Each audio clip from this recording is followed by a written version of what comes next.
Welcome, everybody, and thank you for attending today's webinar. This will be the format of a panel discussion, and in just a moment, I'll introduce our panel. Today, we're going to be talking about getting products certified for functional safety and cybersecurity standards. And for some of you in particular, we're going to talk about the challenges with legacy product certification. We'll also be talking about how to develop products that are compliant with both functional safety and cybersecurity standards. And we're going to talk about choosing the development and test tools to ensure they can be used on certified products. So with that, I will go to the next slide.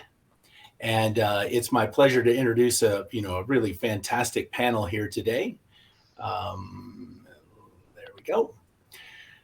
So first, I'd like to introduce Mike Medoff. He is the Director of Certification at Exida. Mike has been with Exida for 17 years and has worked on both functional safety and cybersecurity sides of the business, helping suppliers comply with standards in these areas. Mike is also the co-author of the book Functional Safety and IEC 61508 SIL 3 Compliant Development Process. In addition, Mike has served as the leader for the ISA 99 task group and has developed the standard for IEC 62443-4-1. Which focuses on security for industrial automation and control systems. Next, I'd like to introduce Dave Butler. He's been a software development manager and consultant for over 30 years, developing process control systems, cable television systems, and medical devices.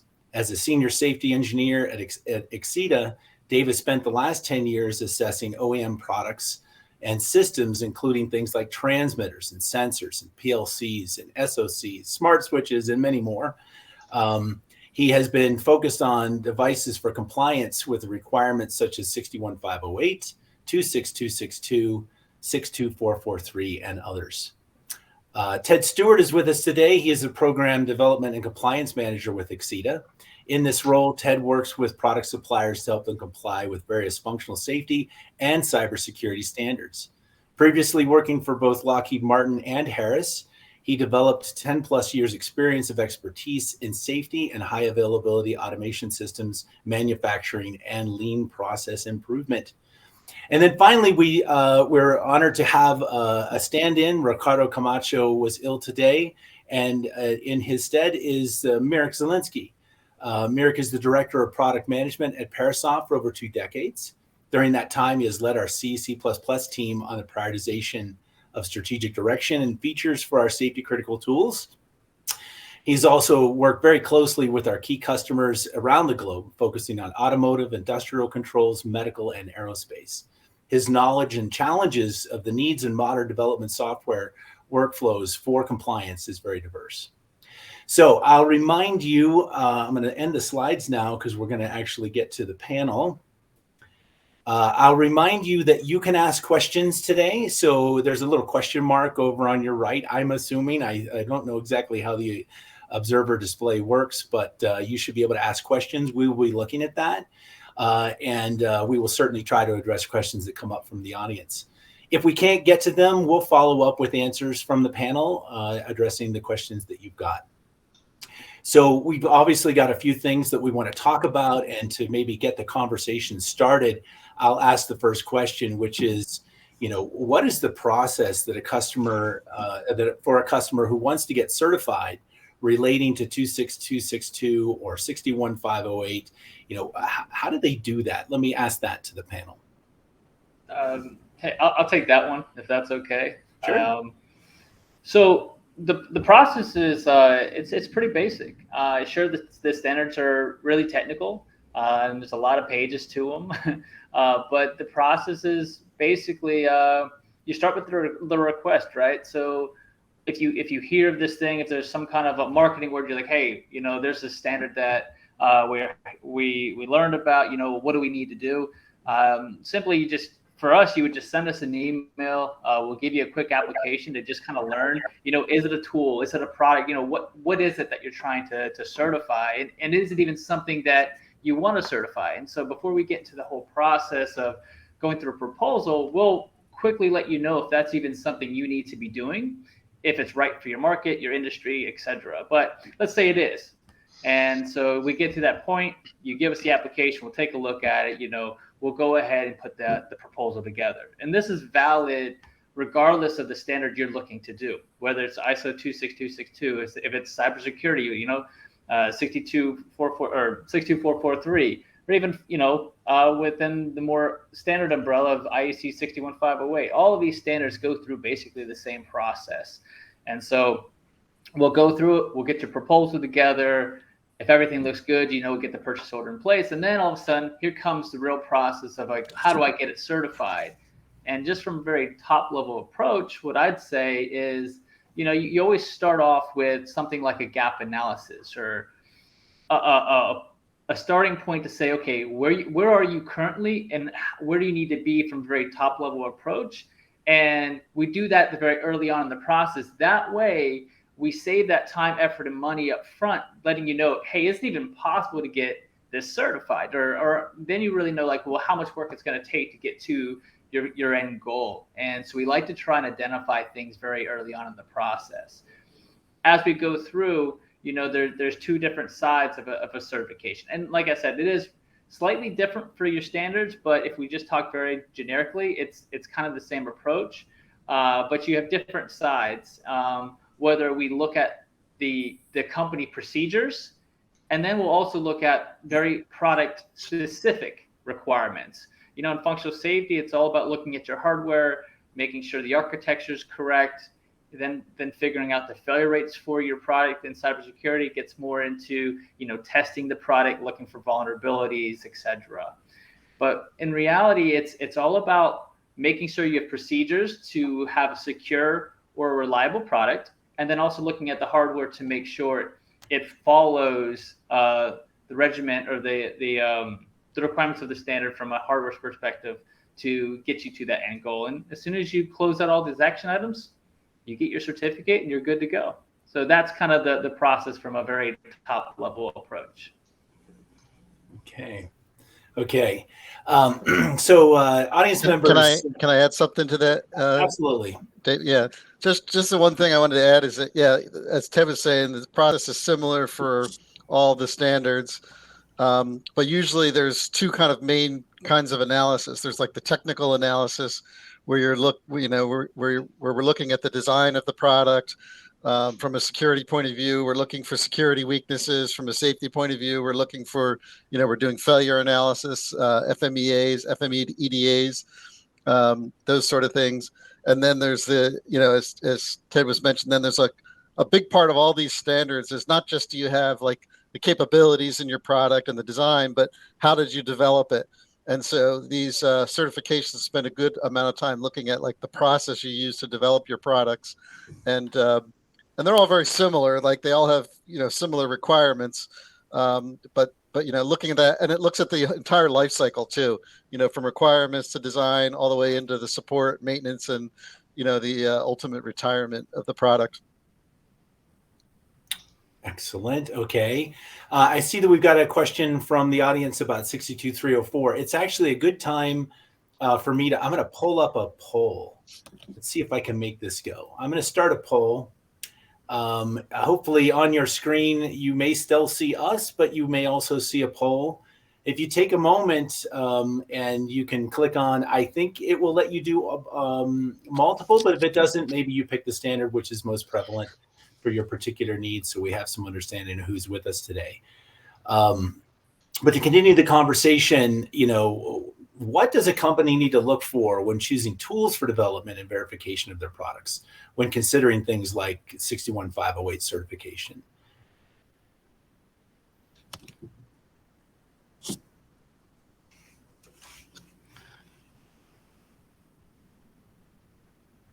Yeah, Dave, I think. Could you repeat the question? I was kind of looking at something else. Just repeat it. No worries. For companies that are looking, to go through 61508, they have to choose tools for the development and verification of the products. What goes into that? What do they need to look for? Yeah. So for tools, what you want to do is you want to qualify the tool. That's the term that we use. And basically what tool qualification is taking a look at how well the tool is developed and, whether it's going to be able to do what it was what you claim it does, or what the manufacturer claims it does. So you can look at tool qualification from two different perspectives. You can look at it from the perspective of the tool manufacturer, and you can look at it from the who wants to certify a tool, that is. Or you could look at it from the perspective of the tool user who's going to use a tool which is either certified or not certified. The requirements have been sort of written around qualification by the tool user. Right. But the advantage to buying a certified tool is a big one. Tools have to be classified in order to be able to use them in a functional safety process or development of a functional safety product. So in order to classify a tool, you basically decide whether it's, basically you're determining how close it is to the safety function of the product that is being developed with that tool. So for example, a word processor might be considered to be a low classification, whereas a compiler, which could directly generate a bug or insert a bug into the product's code, would be considered to be more critical. So, and then, maybe a test tool is somewhere in between. So generally, tool qualification is achieved by examining evidence of testing, maybe documenting confidence in the error-free use of a tool over many hours of operation, and then analysis of the effects the tool can have on your product. So going through that can be an arduous task if you don't have access to, for example, the requirements, the requirements of the tool. And so the advantage of getting a certified tool would be to have the manufacturer pre-qualify that tool. That comes with a little bit of a caveat in that the manufacturer of a tool doesn't always know the application-specific effects of the tool because they don't know the application at all. However, most of the work in qualifying a tool is done through, as I said, the testing and confidence in error-free use of a tool over many hours of operations, those kinds of things. And so a tool manufacturer can do most of the heavy lifting and leave it up to the end user to just do the application-specific things, which are generally a simpler task. Right. Yeah, I know from the Parasoft side that one of the reasons we're often working with clients is because our tools are certified for multiple standards, and it's a time saver for some of our clients. We do hear that. Any more thoughts on that particular question, panel? Yes, and just to add to what you just shared, Dave, we also provide this functional safety distribution, which includes all the requirements that we just talked about, and also include results of the tests and tool safety manual, which is a very important piece of a puzzle when you want to implement tool in the safety process. Excellent. Good Okay. point. Yeah. So one of the questions that has come up often related to this is, when you're looking at getting compliant with something like 61508, what's the difference to a new product versus an existing one? Because so many customers are often thrust into safety requirement certification for existing or legacy products, right? Because the use of that product has transformed into a need that's now applied to safety. We see that quite a bit. I wonder if anybody can talk about, what's that difference and what are the things that you have to manage when you're starting new, which may be an advantage versus having a legacy system. I can take that one too. So in 61508, there are two paths through an assessment process which leads to certification. One of the paths is called 1S and one is 2S. Just the terms they use for them, but basically they're full certification where you look at everything on the process side. We talked about the process side and looking at product qualities. This is talking only about the process side at this point, where there is a lot of effort that needs to be put in to show that you are meeting the systematic requirements or the process requirements of 61508. So 1S is a full certification. 2S is what is called proven in use. And proven in use is basically saying you can replace some of the requirements to show evidence that your development process meets the requirements in 61508, as long as the product has been in the field for a long time and has been shown to be error-free or near error-free, for a long period of time. So basically, software unit testing, traceability requirements, code review requirements, some tool qualification requirements even could be put aside compared to the full certification process. That is, if you can qualify for this proven in use approach. Mm-hmm. To qualify for a proven in use approach, you need to show your field failure rate compares favorably with the field failure rate predicted by a FMEDA or FMEDA, which takes a look at all the components in a device and identifies the failure rates for the product. If it does not, it could be an indication of a bad design, or it could be one or more unmitigated systematic faults. So if you're going to look at the field failure rate, then you have to have good data. And so in order to have good data, field failure data, that is, you would need to have a good field failure tracking system in place. So you would have to show that you have something like that is tracking all the field failures for the particular product you're talking about. And then the product has to have enough operating hours in the field, and there are bars set for each of the different safety integrity levels in 61508 for how many operating hours you would need to show that your product's been out there long enough to be able to count on the field failure rates that are being calculated. Mm-hmm. So let's see, you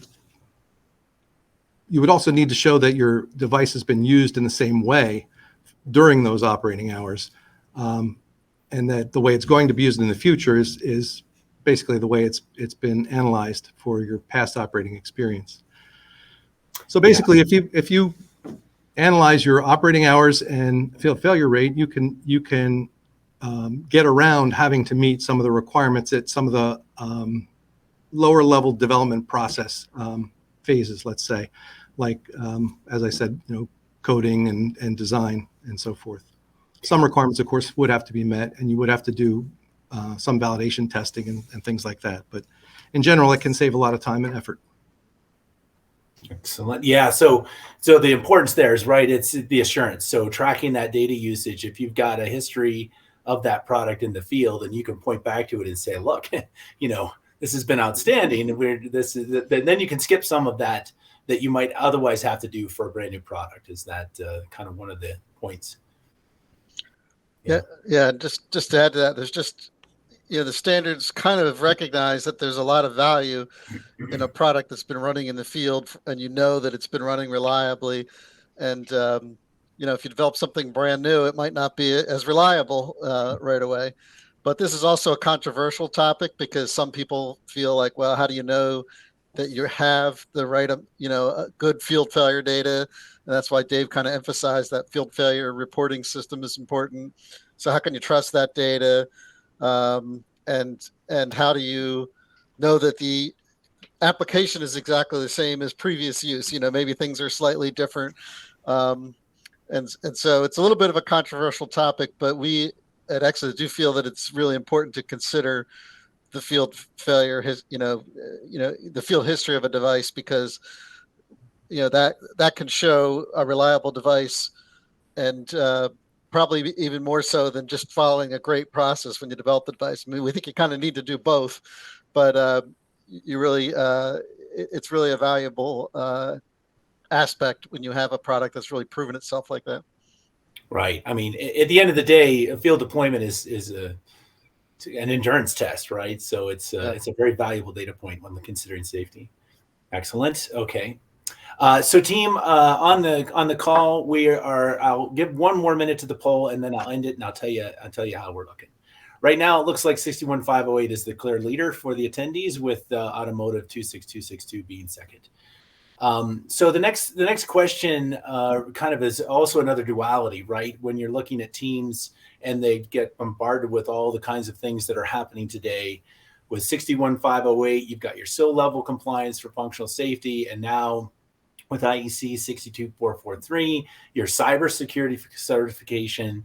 Is there any way to do both at the same time? And do these areas, complement? Do they conflict? What's a good strategy or understanding when you're looking at both of these for your product? Yeah, I could take that one. So there is both complementary items, and there are some conflicts. There is a good deal of overlap, because essentially functional safety is concerned with failures, and the failures could be failures of design. They could be, hardware failures, failures in manufacturing.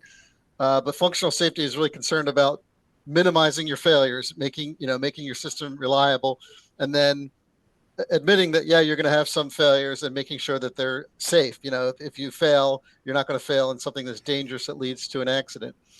In cybersecurity, when you have a vulnerability in a product, it really is typically due to a similar kind of thing, a similar kind of failure. There's some kind of failure in the design of that product or the coding of that product, that has led to that vulnerability.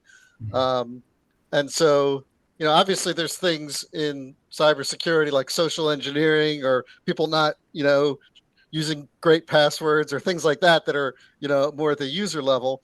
But they're, a key part of, from a development point of view, from a product point of view, is to try to minimize the number of vulnerabilities or eliminate security vulnerabilities in your product. And so that's the kind of that's what both safety and security have in common, is that you're both trying to minimize bugs or errors in your design and in your code. And so therefore, a lot of the same techniques are kind of used in both safety and security standards. So this kind of includes having good requirements for your product, having a good documented design, having design reviews, having code reviews, using tools such as static analysis tools. Both require, usage of those kinds of tools, as well as other, types of analysis type tools that you can use, like a binary analysis or dynamic analysis tools. And so there's slight differences. Like when you look at static analysis for security and safety, there's maybe some extra things you might look for security. But by and large, a lot of the same types of problems that are looked for that lead to failures in safety also lead to failures in security. So therefore, a lot of techniques are common, and you can put like a common development process in place, that covers them both. Obviously, then there's going to be technical differences. When you get into security, you're going to add technical security features, which are totally different. But you can do that you can build on top of that that common development process, and you can kind of knock out a lot of requirements from both standards with that development process. There are some conflicts, though, also between them. One of the ones that's is in safety, a lot of times you build fail-safe mechanisms into your product. If things don't look right, you're going to fail safe. And that's great for safety, but that essentially creates an attack path for security. Somebody can make it easier for them to put your product into that fail-safe state. And therefore, even though it's a safe failure, they can create like a denial of service. So that's like one area where they conflict. Another one is security could block some operator from taking actions to put the system in a safe state.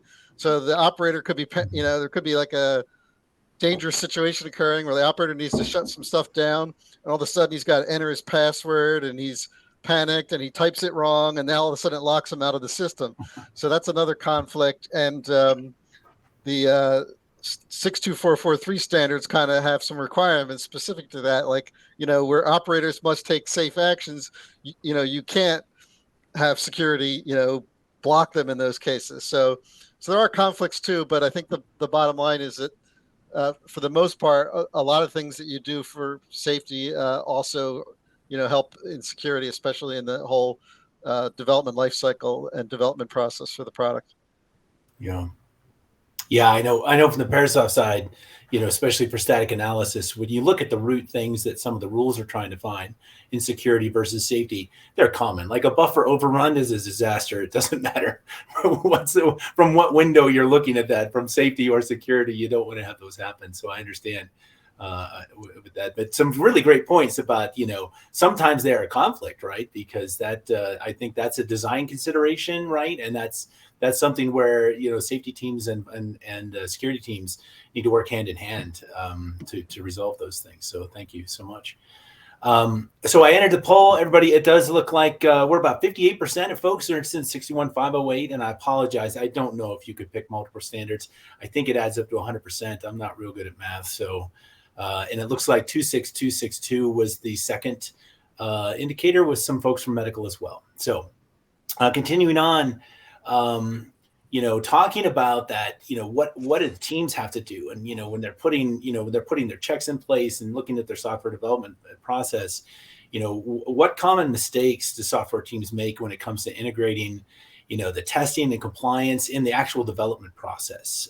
That's an often discussed topic. Wonder if the panel can talk about that. Yes, I don't know if I'd call this a mistake per se. Did you want to talk to this, Mila? Well, yes, I can probably start. So one of the most common mistakes is thinking that software testing for compliance is something that can be added later in the process, just as yet another software feature. Or, for example, that there can be a single dedicated team member that will worry about compliance. With time, we see this kind of thinking less and less, but still it happens, especially with the, say, startup culture and with teams that are new to functional safety. A good example is coding standards compliance. 61508 recommends using coding standards starting from SIL 2 and highly recommends for SIL 3 and SIL 4. And from our experience, most of our customers pick MISRA as a coding standard to follow. And with MISRA, when you start at the beginning of the project, your overhead on the development is really minimal. Developers quickly learn these rules and they learn how to create compliant code.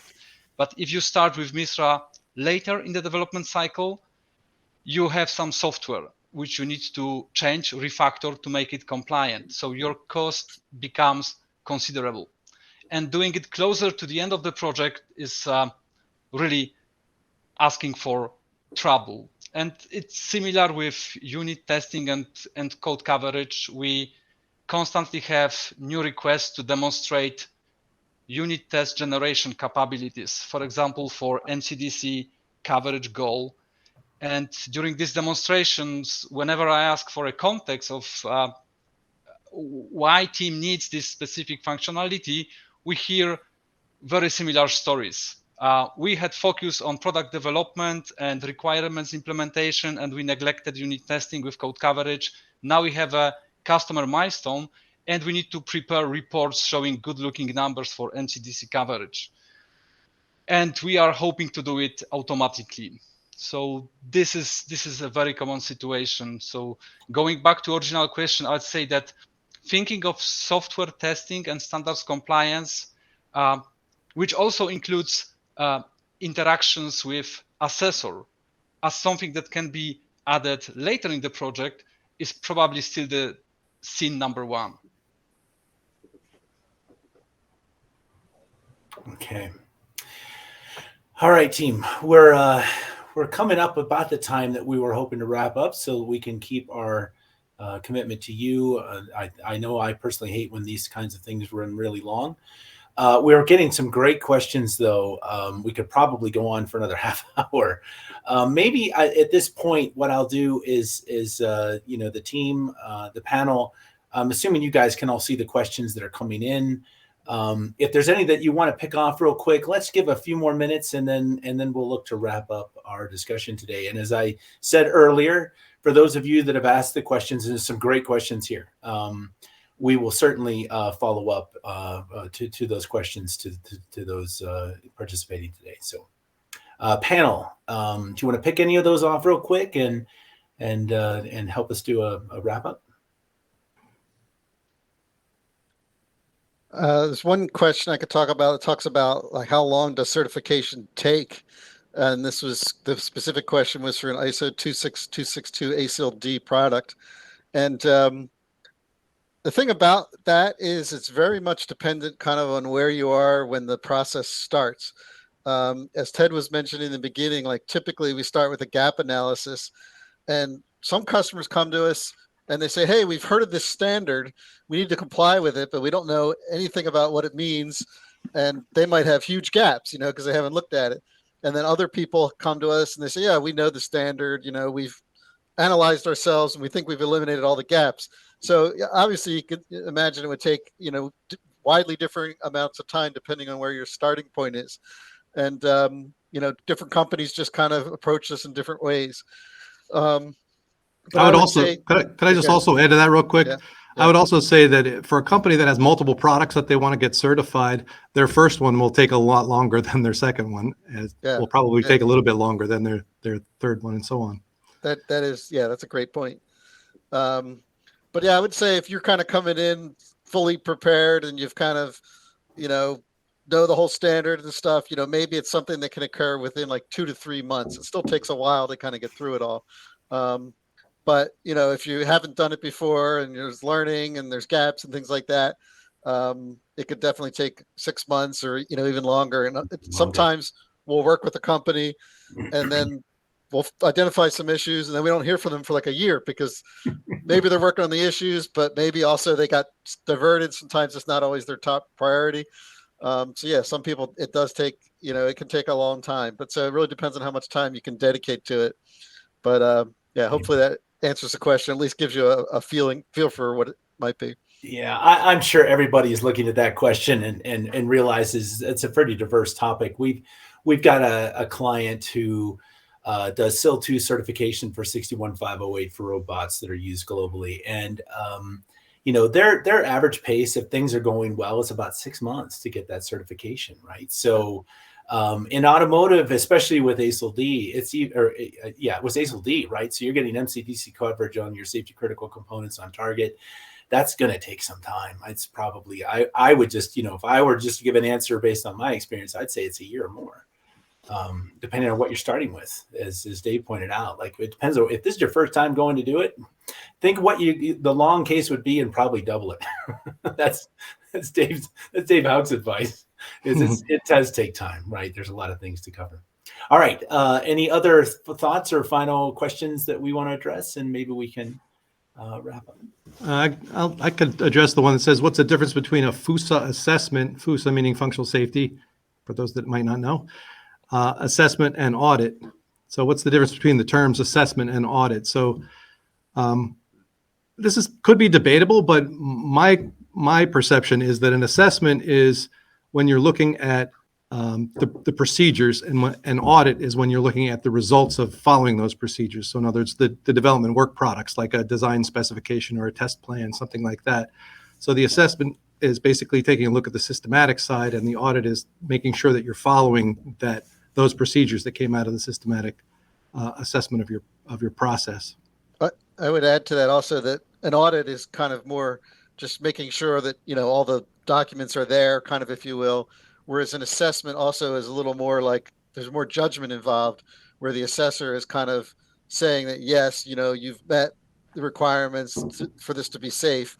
And the way these standards are written is, because it's kind of hard to, say how every single requirement applies to every single product, the assessor's judgment is something that's kind of part of the process. And in the audit, there's not as much judgment. It's more like, is it there or not? But the assessment really kind of is where the the assessor or the person doing the analysis, their judgment comes into play as to whether it meets the intent of the requirements and of the standard. Yeah, and at Exida we've done sort of group interpretation too. So we talk to each other and we talk about how we interpret the standard requirements when they're interpretable. So we try to keep that consistent as well. There's a second part to the question that I wanted to try to address too, which says, should the product owner do these, meaning assessment and audit, and produce evidence for certification? Whoops. Sorry, the text jumped a little bit there. And do these and produce evidence for certification of the product. And the answer to that is, you can do a pre-assessment if you want. I wouldn't be real formal about that if you're going to go through Exida and have us do it, because we'll catch what we need to catch, and we generally split it up into phases, like the gap analysis phase. We do something called baseline safety case and final safety case. So there's 3 opportunities for action items to be issued to you that you can then use as a checklist to go through and make sure you clean up whatever needs to be cleaned up. Excellent. All right. Any other questions we want to address? Any other final thoughts to the panel? I could just talk briefly. Somebody asked about tool diversity, using multiple non-certified tools for the same activity versus using a certified tool. That's definitely valuable for tools that are a little bit, I don't know if subjective is the right word, but based on how they're implemented. So we found this with tools that do like static analysis or tools that find vulnerabilities, is that there's not really a standard way to do these things. So each company that develops tools, they do it slightly differently, and they might find different things. So there really is a lot of value in using two different diverse tools that you might find, different problems between one tool and the other tool might find something different. So it can be expensive though. So that's, companies don't always do it, but I think there's definitely a lot of technical value in it. For those types of tools where you're just not guaranteed to get the same output from each tool. Each tool in its own right is usually pretty good, but if you have diverse tools, you often can find more things. So that would be my comment on that question. Obviously, using a certified tool is another option, and it's still good enough and considered sufficient by the standard. But there's definitely advantages to using diverse tools. Yeah, it's almost like a code review process, right? Yeah, different people find different. Yeah, exactly. Different processes. We certainly encourage the diversity. We certainly look at our clients. It's the process integration to make sure that the way that those tools can be used is effective to get the feedback and results to the teams. All right. Any other final thoughts, team? I can't think of it. I think we've covered it all. I don't, honestly, guys, I think this could go on for quite a bit longer. And maybe that's what we need to do. This is a very abrupt slide to kind of wrap things up. As you know, Parasoft provides certified tools for the software development and test lifecycle. We're happy to talk to you about that. Exida does many things related to helping you along your journey for certification along multiple standards, as I'm sure you can tell from the team that's here. Vast experience and a lot of help. So if you're not sure how to get started, they're a great company to reach out to. We'll be following up with this from this webinar, and you'll be hearing a little bit from us as you've registered to this Bright Talk topic. And for the questions that we were not able to get to, we'll follow up. So thank you all for your time. This has been a very good session, and maybe we need a repeat and an extended level 2 session for this. But with that, I'd like to thank everyone, and we'll sign off for now. Thank you. Yeah, thanks for joining, everyone. Take care, everyone. Thank Thank you. you, team.